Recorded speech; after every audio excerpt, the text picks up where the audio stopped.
Ijazah Bapak Presiden ke-7 Bapak Presiden Jokowi itu semuanya benar, asli. Jadi saya mohon kepada saudara-saudara saya sebangsa dan setanah air, udahlah kita cari isu yang produktif lah untuk kebaikan rakyat, bangsa dan negara ya. Gitu ya. Ijazahnya siapa palsu, Bu? Asli. Ibu udah lihat? Sudah. Udah lihat ijazahnya? Tidak perlu kalian. Karena dibikin oleh pasar pramuka. Terus dipaksa-paksakan UGM bilang ada skripsinya, ada, mana ada. Orang bikinnya di sini. Artinya pasar pramuka nih mau diapakan nggak bisa cocok dengan yang UGM. Ini hak warga negara untuk menagih kejujuran, bukan sekedar menagih kasih dan ijazah, tapi soal kejujuran. Ya teman-teman semua, akhirnya Pak Bahlil buka suara soal ijazah Pak Jokowi, yang dimana beliau mengatakan bahwasanya sudahlah kita tidak perlu lagi menggoreng terus gitu ya kan, mengangkat terus isu soal ijazah palsu. Lebih baik membahas isu yang lebih produktif. Pertanyaannya, isu ijazah ini kan sudah berlarut-larut berbulan-bulan. Masa iya mau di stop gitu aja tanpa ada ujungnya gitu, tanpa ada kejelasan gitu. Ya benar, Bareskrim sudah mengatakan bahwasanya identik loh ya, bukan otentik ataupun asli. Nah, rujukan dari Pak Bahlil ini ya Bareskrim gitu. Sementara banyak kejanggalan di sana. Fakta-fakta ditemukan oleh Bung Roy Suryo dan juga Bung Rismon CS gitu ya. Lalu rakyat harus terima saja gitu? Ya enggak lah. Bagaimana mungkin rakyat bisa terima kalau fakta-fakta tersebut belum ada kejelasannya? Maka dari itu rakyat menginginkan untuk penegakan hukum bisa berjalan seadil-adilnya agar semua ini bisa terungkap dengan jelas. Apalagi yang terakhir ini soal pasar pramuka, dan itu masih heboh banget, masih rame banget. Masa iya rakyat harus diam saja kan? Nah, coba kita lihat dulu sebentar di akun X ya. Nah, ini tweetan dari Muslim anti PKI 9, mulut netizen, sang doktor bicara ijazah Bahlil katanya. Nanti kita lihat ya videonya, tapi kita lihat komennya dulu nih. Anjingnya Raja Jawa ini gelar doktornya juga palsu. Waduh. Kalau dokter asli tidak mungkin segoblok seperti dokter abal-abal yang ada di video ini katanya. Waduh. Ini komentarnya ngeri-ngeri semua guys ya. Isu yang produktif adalah pembuktian ijazah SD, SMP, SMA, S1, UGM. Ditunjukkan di pengadilan dan dikasihkan ke seluruh rakyat biar tenang. Nah, ini baru benar nih komen. Lalu bagaimana dengan disertasi doktoralnya sendiri? Apakah asli buatannya atau menjiplak karya ilmiah orang lain? Waduh, rampok sesama rampok harus saling melindungi. Ngeri bener. Komentar netizen ngeri semua ini ya. Tapi memang benar, isu doktor dari Pak Bahlil ini kan masih dipertanyakan nih. Jangan-jangan nanti juga akan geser ke sana kan. Oke teman-teman semua, kita lihat dulu videonya. Bapak Presiden Jokowi, Presiden yang ke-7, saya jujur mengatakan bahwa kita menghargai proses hukum yang sudah dilakukan.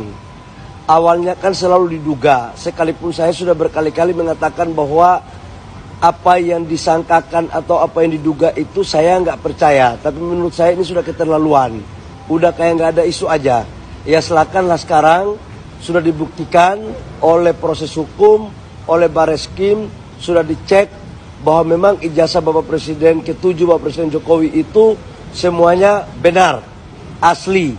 Jadi saya mohon kepada saudara-saudara saya sebangsa dan setanah air, udahlah kita cari isu yang produktif lah untuk kebaikan rakyat, bangsa dan negara ya. Makasih.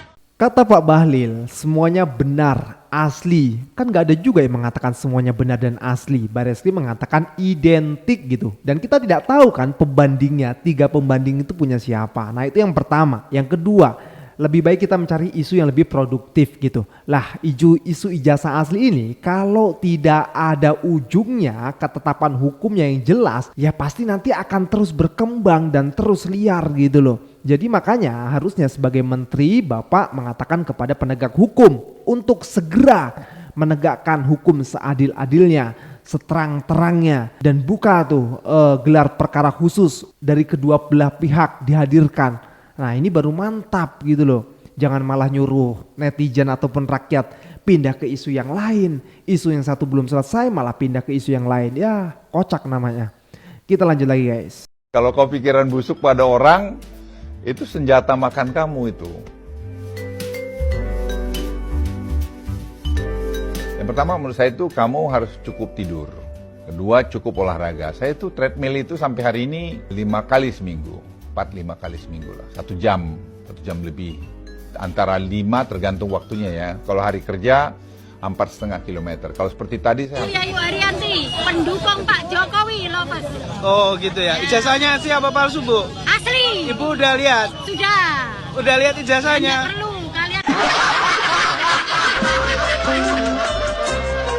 Jokowi merayakan ulang tahun dalam kondisi sakit. Wah, kira-kira Pak Jokowi sakit apa ya? Jokowi merayakan ulang tahunnya yang ke-64 di kediamannya di Solo, Jawa Tengah, Sabtu 21 Juni 2025. Seperti biasa, Jokowi merayakan hari ulang tahunnya dengan membagi-bagikan bansos kepada para tukang beca dan orang-orang miskin. Jokowi juga menyediakan aneka makanan gratis untuk warga sekitar. Namun yang berbeda, dalam perayaan hari ulang tahun Jokowi kali ini, tidak ada sesi jumpa fans ataupun berfoto bersama para fans. Jokowi hanya menyapa para fansnya dari jarak jauh, karena Jokowi masih dalam kondisi sakit. Belakangan, kondisi kesehatan Jokowi memang terpantau semakin memprihatinkan. Wajahnya bengkak dan Jokowi terlihat sangat pucat. Sebelumnya, Jokowi dikabarkan terkena penyakit kulit yang langka bernama SJS, Steve Johnson Syndrome. Penyakit ini timbul disebabkan karena rasa khawatir dan juga stres yang terlalu berlebihan. Namun, Jokowi membantah hal tersebut dengan mengatakan bahwa dirinya hanya terkena alergi kulit biasa setelah dirinya pulang dari Vatikan. Namun, apapun yang terjadi, kita ucapkan selamat ulang tahun kepada Pak Jokowi. Semoga Pak Jokowi selalu sehat. Karena ke depan masih banyak hal yang harus beliau pertanggungjawabkan.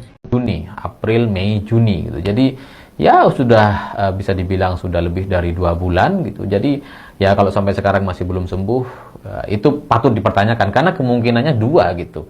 Yang pertama mungkin gitu ya, mungkin ini bukan alergi biasa, ini bukan alergi cuaca, kulit dan sebagainya. Mungkin gitu ya.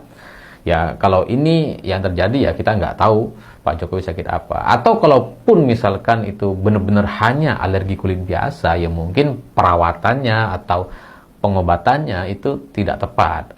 Atau sengaja dibuat tidak tepat supaya nggak sembuh-sembuh. Ya mana yang benar kita nggak ngerti gitu. Tapi ya agak mengherankan karena kemungkinan yang manapun itu menunjukkan bahwa dokter-dokter yang ada di Indonesia hari ini tidak terlalu canggih gitu ya, tidak mampu untuk membereskan atau segera mengobati Pak Jokowi meskipun sudah berlalu sekitar lebih dari 2 bulan. Dan ya kita nggak tahu apakah sakit Pak Jokowi ini akan diakui atau akan diumumkan kepada media atau disampaikan kepada kita semua atau enggak gitu, atau entah sampai kapan Pak Jokowi akan tetap berada di Solo dan kemudian diam terkait sakitnya ya.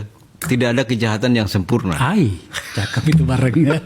Semua kejahatan meninggalkan jejak. Yes, itu yang dipercaya. Kami percaya. Jadi kalau Bang Akbar, kalau ada satu peristiwa, pasti kan tidak satu orang. Kejahatan itu tidak bisa satu orang. Paling tidak 2 orang. Ada pelakunya sama ada korbannya kan. Itu namanya kejahatan. Betul. Kalau pelakunya 1 orang ya itu namanya bukan kejahatan kan. Bunuh diri kejahatan, tapi ya tidak ada pelakunya kan. Nah, dengan begitu maka kami percaya ada selalu orang yang mau memberikan informasi kepada kami dari sebuah peristiwa.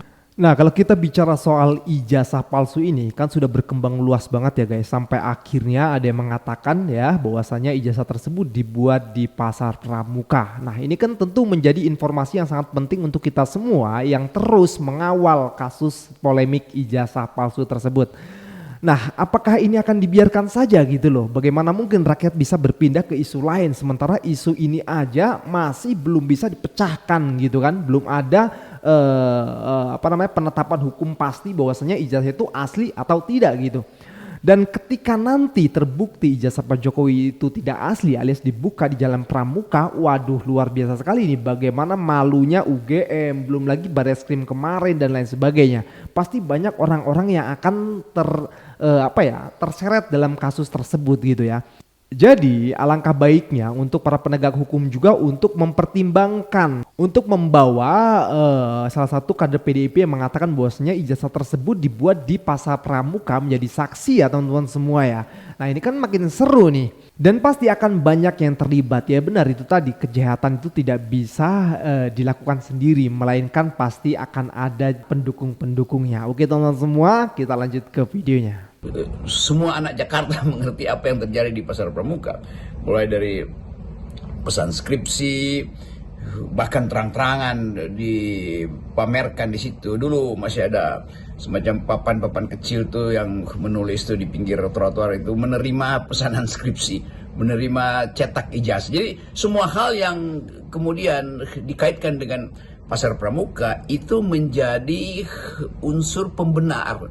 Karena hanya di pasar pramuka orang bisa memastikan, atau para sejarawan bahkan bisa teliti bahwa itu adalah pusat pemalsuan. Dan itu terbuka terang-terangan tahun 80-an. Semua orang mengerti bahwa di situ adalah prosedur ilegal itu dibuat legal karena ada kebutuhan. Jadi kata pasar pramuka itu betul-betul otentik untuk jadi semacam lokus penelitian baru. Dan tentu saudara Betor Suryadi itu mengerti karena Betor adalah aktivis Jakarta yang lama juga beredar di sekitar pasar itu melalui jaringan LSM yang dulu disebut Pijar, dan itu menunjukkan bahwa Betor tidak main-main kalau dia harus menunjuk pasar pramuka itu sebagai lokus delikti pemalsuan ijazah Jokowi. Ya kita tunggu riset berikutnya. Dibiarkan riset itu tumbuh, jangan seolah-olah balik pada prinsip siapa yang mendalilkan dia harus membuktikan. Oh iya, tentu itu kalau di dalam hukum positif begitu, pidana positif, fisik. Tetapi ini adalah soal etik, yaitu pemalsuan yang dilakukan, dugaan pemalsuan yang dilakukan oleh seorang kepala negara yang dipilih oleh warga negara. Jadi ini hak warga negara untuk menagih kejujuran, bukan sekedar menagih kasih dan ijazah, tapi soal kejujuran. Orang penting semua yang meninggal. Hari Mulyono, pemilik sah ijazah UGM itu, adik ipar Jokowi. Pasar pramuka itu 2015 ditertibkanlah oleh Ahok, karena Ahok gubernur. Tertangkaplah 2 orang pelaku ijazah palsu. Ditangkap oleh namanya Hengki, Polres Jakarta Pusat. Nah setelah itu, setelah 2019 tuh, kalau itu nggak dibakar mungkin terbongkar. Dan semua ini kan misteri, seperti dibakar, bumi hangus. Itu caranya dari kejadian-kejadian runtutannya, kan gitu. Yang ini meninggal, yang ini meninggal, yang ini dikejar, yang ini dipenjara, yang ini begini. Orang penting semua tuh yang meninggal. Hari Mulyono, pemilik sah ijazah UGM itu, adik ipar Jokowi, meninggal dalam umur masih 40. Ketua KPU meninggal dalam umur yang masih muda. Pasar terbakar, kirim ijazah itu. Ijazah itu gak sah kok, harus diakuin kan gitu. Kan sampai sekarang nih, ijazah yang katanya hasil pasar pramuka itu harus diakuin oleh UGM. Kacau nggak UGM ini? Dibanding-bandingkan hasil kerjanya Baris Krim, dibanding-bandingkan. Kata si responsaman, nggak kena identiknya 1112, 1114, 1115, nggak sesuai. Artinya yang pasar pramuka nih mau diapakan, nggak bisa cocok dengan yang UGM, nggak bisa cocok. Tapi dicocok-cocokkan oleh polisi. Dipaksakan oleh polisi bahwa itu sesuai dengan identik. Disesuaikan dengan UGM. Nah UGM ini sampai kapan dia mau membuktikan ini tempat KKN yang nggak benar, angka ininya nggak benar. Kan kalau kita sama-sama pernah kuliah kan semuanya lengkap. Sekarang yang diributkan lahirnya ijazah tidak ada skripsi. Kenapa? Karena dibikin oleh pasar pramuka. Terus dipaksa-paksakan, UGM bilang ada skripsinya, ada, mana ada? Orang bikinnya di sini.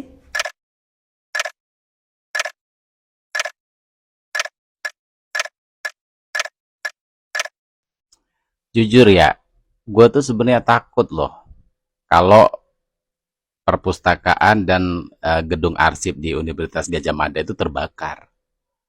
Karena pola di Indonesia ini tuh, kalau ada kasus besar ya, itu seperti kasus suap Jaksa Pinangki, Jaksa Agung, itu kantor Kejagungnya itu kebakar, gedung Kejagungnya kebakar. Dan juga kasus sengketa lahan, kemarin tuh yang pagar laut segala macam itu. Kantor ATR BPN ya, Badan Pertanahan Nasional juga kebakar. Jadi polanya gitu. Untuk menghapus jejak, gedungnya dibakar, arsipnya dibakar gitu loh. Dan akhirnya CCTV-nya juga kebakaran. Ya. CCTV-nya hilang. Ya. Nah, ini untuk mahasiswa UGM yang notabene katanya kampus merdeka, ya. Dijaga gedungnya, ya. Takut-takut nanti ada renovasi ujung-ujungnya kebakar. Yang disalahkan kuli bangunannya, cleaning service-nya, ya. CCTV-nya hilang. Dilihat dong, takutnya nanti ada drone di atas, ya, yang ngirimin, yang ngejatuhin batu membara gitu, seperti burung ababil gitu, buat ngebakar gedung UGM. Hati-hati, ya, karena pola yang begini ini sering terjadi di zaman Jokowi dan Prabowo ini, ya. Nggak bisa mengatasi suatu perkara, dibakar barang buktinya, ya.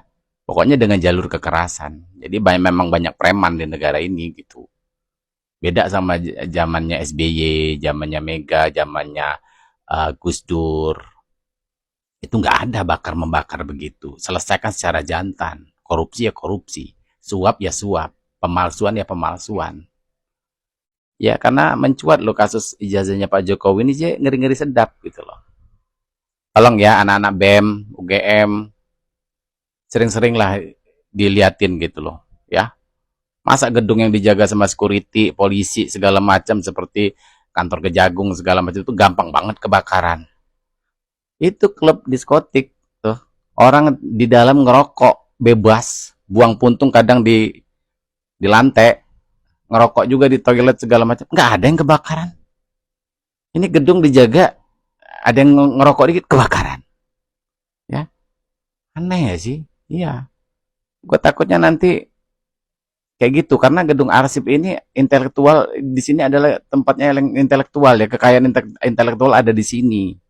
Kalau dibakar rugi negara kita, ya, rakyat lagi nanti uang rakyat yang dipakai buat ngebangun ulang, ya kan, rakyat ini rugi terus loh, ya.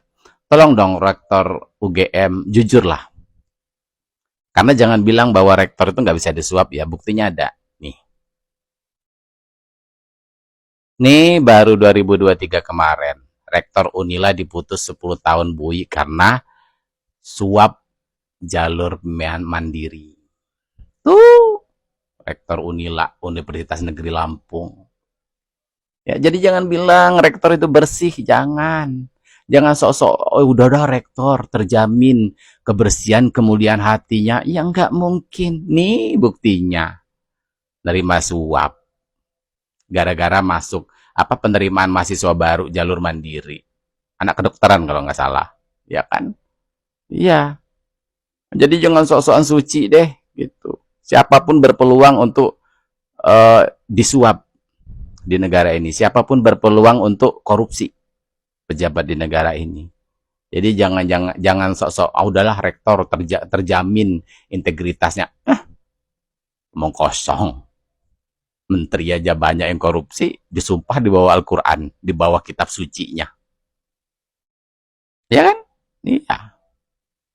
Dijaga ya gedungnya, jangan sampai kebakaran.